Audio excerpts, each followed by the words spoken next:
আসসালামু আলাইকুম। APS politics টিভিতে আপনাদেরকে স্বাগতম। ইরান ইসরায়েলের যুদ্ধ আরও দিন দিন বেড়ে যাচ্ছে। প্রায় 30 দিন হয়ে যাচ্ছে এই যুদ্ধ চলমান, কিন্তু যুদ্ধ থেমে যাওয়ার মতো এখনও কোনো সম্ভাবনা নেই। তবে যুদ্ধ আরও বেশি সংঘাতের দিকে যাওয়ার নমুনা দেখা যাচ্ছে এবং ভয়ঙ্করভাবে রূপ ধারণ করছে ইরান।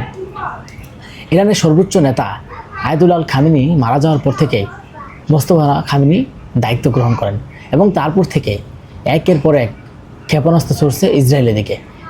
কয়েকদিন ধরে 3 থেকে 4 দিন ধরে একের পর এক যাকে যাকে ক্ষেপণাস্ত্র ছুড়ছে ইসরায়েলের দিকে। ইসরায়েলের কিছু সূত্র থেকে জানা যায় যে ইসরায়েল আসলেই ক্ষেপণাস্ত্রের বৃষ্টি হচ্ছে, বিশেষ করে তাদের তেল আবিবে এবং ইসরায়েলের মেন কয়েকটি শহরে একটা ক্ষেপণাস্ত্রের বৃষ্টি দেখা যাচ্ছে। এক যুগে 400-র মতো ক্ষেপণাস্ত্র হামলা করছে ইরান। ইরান তাদের পাল্টা জবাব দিচ্ছে। বিশেষ করে ইরানের উপর তারা যখন একটি আক্রমণ করছে, ইরান একের পর এক যাকে যাকে ক্ষেপণাস্ত্র ছুড়ছে এবং ইসরায়েলের মেন জায়গাগুলো দেখে, বিশেষ করে ইসরায়েলের আন্তর্জাতিক বিমানবন্দর, ইসরায়েলের সামরিক স্থাপনা, ইসরায়েলের যে মেন শহরগুলা, সেগুলোতে লক্ষ্য করে একের পর এক ক্ষেপণাস্ত্র ছুড়ছে। এবং ক্ষেপণাস্ত্রের কারণে দিশেহারা হয়ে গেছে ইসরায়েলের মানুষ এবং নেতানিয়াহু। তারা এখন ভয় পাচ্ছে এবং ভয় পেয়ে পিছু হাঁটতে শুরু করেছে। এখন ডোনাল্ড ট্রাম্পের সাথে আলোচনা করে কিভাবে এই যুদ্ধ বন্ধ করা যায় তার জন্য নানা ধরনের তিনি প্রতিশ্রুতি নিচ্ছেন, কিন্তু প্রতিটা জায়গায় ব্যর্থতা হয়েছেন এবং ব্যর্থ হয়েছেন। যেখানে ডোনাল্ড ট্রাম্প নিজেকে বিজয়ী হিসেবে ঘোষণা করেছে এবং তিনি নিজেই বলেন যে এই যুদ্ধে নাকি তিনি বিজয় হয়েছেন, কিন্তু এই যুদ্ধে নাকি তিনি ইরান যুদ্ধ বন্ধ করতে চাচ্ছে এরকম কথা বলেছেন ডোনাল্ড ট্রাম্প। কিন্তু না, ইরান থেকে সাফ জানিয়ে দিয়েছেন তারা যুদ্ধ বন্ধ করবে না এবং তারা বারবারই হুঁশিয়ারি দিয়েছেন। তারা 5টি শর্ত দিয়েছেন, যদি 5টি শর্ত পূরণ করে যুক্তরাষ্ট্র, তাহলেই কেবলমাত্র তারা যুদ্ধ বন্ধ করতে পারে, তা না হলে আরও ভয়ঙ্করভাবে ক্ষেপণাস্ত্র ছুটবে ইরান। ইতিমধ্যে আমরা দেখতে পাচ্ছি ইরানের যেই নতুন প্রজন্মের যে ক্ষেপণাস্ত্রগুলো, সেগুলো দিয়ে একের পর এক হামলা করছে। যে মিসাইলগুলো আছে তাদের ইমাদ, কদর, সিজ্জিল, ফাতেহ এবং আরও কয়েকটি মিসাইল আছে, যে নতুন মিসাইল যেগুলো দিয়ে ইসরায়েলকে তছনছ করে দিচ্ছে। মার্কিন যুক্তরাষ্ট্রের ঘাঁটি, যে মধ্যপ্রাচ্যের মধ্যে ঘাঁটিগুলো রয়েছে, সেগুলো তো একের পর এক ক্ষেপণাস্ত্র হামলা করে তছনছ করে দিয়েছে এবং কি ইসরায়েলে একদম শেষ করার পরে দ্বার প্রান্তে। ইসরায়েলের যুদ্ধ করার সক্ষমতা রয়েছে আর 15 থেকে 10 দিন, কিন্তু ইরান আরও 6 মাস 1 বছর যুদ্ধ করতে পারবে, সেই সক্ষমতা রয়েছে। এবং ইরান দেখিয়ে দিচ্ছে যে ইরান কখনো মাথা নিচু করবে না, ইরান বেঁচে থাকবে সিংহের মতো। এটাই কিন্তু তার প্রমাণ। কারণ ইরানের সর্বোচ্চ নেতা আয়াতুল্লাহ খামেনি মারা যাওয়ার পর ইরান আরও শক্তিশালী হয়েছে, ইরান আরও শক্তিভাবে তারা বল প্রয়োগ করছে এবং কি শত্রুদেরকে আক্রমণ করছে, যা কখনো ভাবেনি নেতানিয়াহু এবং ডোনাল্ড ট্রাম্প। তারা কখনো ভাবেনি যে ইরান আরও এত শক্তিশালীভাবে তাদের উপর ক্ষেপণাস্ত্র হামলা করবে। তারা ভেবেছিল ইরানের সর্বোচ্চ নেতা আয়াতুল্লাহ খামেনি মারা যাওয়ার পর ইরান ধ্বংস হয়ে যাবে। ইরানের নেতৃত্ব দিবে ডোনাল্ড ট্রাম্প এবং ইসরায়েল আর মধ্যপ্রাচ্যের যে দেশগুলো আছে আরব কান্ট্রি, তারা মিলে, এবং তারা হরমুজ প্রণালী দখল করবে, খারক দ্বীপ দখল করবে, এরকম ধরনের তাদের প্রত্যাশা ছিল। আজকে প্রতিটা প্রত্যাশায় তাদের ব্যর্থতার পরিচয় দিয়েছে এবং কি তারা পিছু হাঁটতে শুরু করেছে।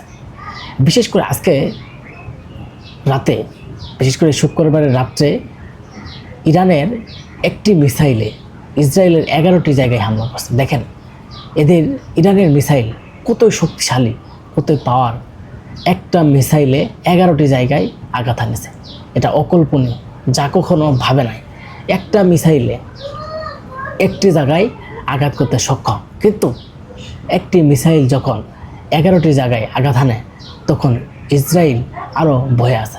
কারণ তাদের একের পর এক যে নতুন নতুন ক্ষেপণাস্ত্র দেখে ইসরায়েল ভয়ে কান্নাকাটি করে শুরু করে দিয়েছে। বিশেষ করে তারা এখন ভাবতে শুরু করেছে যে ইসরায়েলে বিভিন্ন জায়গায় যখন হামলা করা হচ্ছে, মেন জায়গায় হামলা করা হচ্ছে, তখন তারা একদম দিশেহারা হয়ে গেছে যে ইরান কতই না জানি শক্তিশালী, যা তারা ভাবেনি ইরানকে তার চেয়েও দ্বিগুণ শক্তি প্রয়োগ করে ইরান দেখিয়ে দিয়েছে। ইরানের যেই একটা ক্ষেপণাস্ত্র, একটা যেই মিসাইল, সেই মিসাইল যে এত শক্তিশালী, আপনি চিন্তা করেন 11টি জায়গায় আঘাত হানতে পারে। এরকম শক্তিশালী মিসাইল যদি ধীরে 10 থেকে 20টি মিসাইল মারে, ইসরায়েল কী হবে? এবং ইরানের গণমাধ্যম থেকে বলা হয়েছে যে ইসরায়েলে প্রায় ধ্বংসের দ্বার প্রান্তে, কারণ ইসরায়েলে অলরেডি হিজবুল্লাহ থেকে এবং তেহরান থেকে একের পর এক যেই ক্ষেপণাস্ত্রগুলো ইসরায়েলে মারা হচ্ছে, তাতে তারা বারবার বলছে যে প্রায় ধ্বংসের দ্বার প্রান্তে। এভাবে যদি আর একটি মাস ইসরায়েলের উপর আক্রমণ করা হয়, তাহলে প্রায় ইসরায়েলের শেষ এবং দ্বারপ্রান্তে ঠেকিয়ে যাবে। বিশেষ করে যুগান্তর পত্রিকা থেকে আমরা কিছু রিপোর্ট জানার চেষ্টা করব যে গণহত্যাকারী ইসরায়েল ও তাদের সহযোগী যুক্তরাষ্ট্র যৌথভাবে ইরানের আগ্রাসন শুরু করার পর থেকে একের পর এক চমক দেখিয়ে আসছে তেহরান। হ্যাঁ, এবং এদের যে যুদ্ধ, বিশেষ করে ইসরায়েল এবং যুক্তরাষ্ট্রের ইরানের যে যুদ্ধ, এই যুদ্ধে কিন্তু চমক দেখাচ্ছে তেহরান। এবার মাত্র একটি মিসাইল দিয়েই উগ্র ইহুদিবাদী রাজধানী তেল আবিবে তাণ্ডব চালিয়ে ইসলামী বিপ্লব গার্ড বাহিনী আইআরসি এবং ইরানের যে আইআরসির প্রধান আছে, তিনি বলেছেন যে তাদের একটি মাত্র ক্ষেপণাস্ত্র 11টি জায়গায় হামলা করেছে এবং কি সেটা তেল আবিবে এবং রাজধানীর বিভিন্ন জায়গায় সেগুলো তাণ্ডব করেছে। অপারেশন টু প্রমিস 4 এর 84তম ঢেউয়ের অংশ হিসেবে শুক্রবার রাতে ইসরায়েলের রাজধানী তেল আবিবে লক্ষ্য করে বেশ কয়েকটি ক্ষেপণাস্ত্র ছুড়ছে ইরান। এর মধ্যে একটি মিসাইল অন্তত 11টি স্থানে আঘাত হানে এবং বেশ কয়েকটি স্থাপনায় উল্লেখযোগ্য ক্ষয়ক্ষতি হয়েছে বলে গণমাধ্যমে সূত্রে জানা যায়। দেখেন, ইরান দিন দিন আরও অনেক শক্তিশালী হচ্ছে। মানে তাদের যে গোপন যে ক্ষেপণাস্ত্রগুলো, মানে যারা গোপনে রাইখে দিয়েছিল যে ক্ষেপণাস্ত্রগুলো, সেই ক্ষেপণাস্ত্রগুলো তারা এখনও দেখায় নাই, যা এখন দেখা শুরু করে দিয়েছে। এবং ইরান যে কত শক্তিশালী সেটা বহির্বিশ্বের মধ্যে মানুষ দেখছে। এখন ডোনাল্ড ট্রাম্পকে বাদ দিয়ে ইসরায়েলের সাথে যারা বন্ধুত্ব পাচ্ছিল তাদেরকে বাদ দিয়ে আমরা দেখতে পাচ্ছি এখন ইরানের সাথে হাত মিলেছে। ইরানের কাছে ফোন দিয়ে বলছে, ইরানের পররাষ্ট্রমন্ত্রীর কাছে ফোন দিচ্ছে, ইরানের সামরিক শাসকের কাছে ফোন দিচ্ছে যে এই যুদ্ধ বন্ধ করুন এবং কি আমাদের এই হরমুজ প্রণালীকে একটু সুযোগ দেন এবং হরমুজ প্রণালী ছেড়ে দেন। কারণ হরমুজ প্রণালী তাদের দেশে যদি তেল না যায়, তাদের দেশের অর্থনীতি সমস্যায় পড়বে।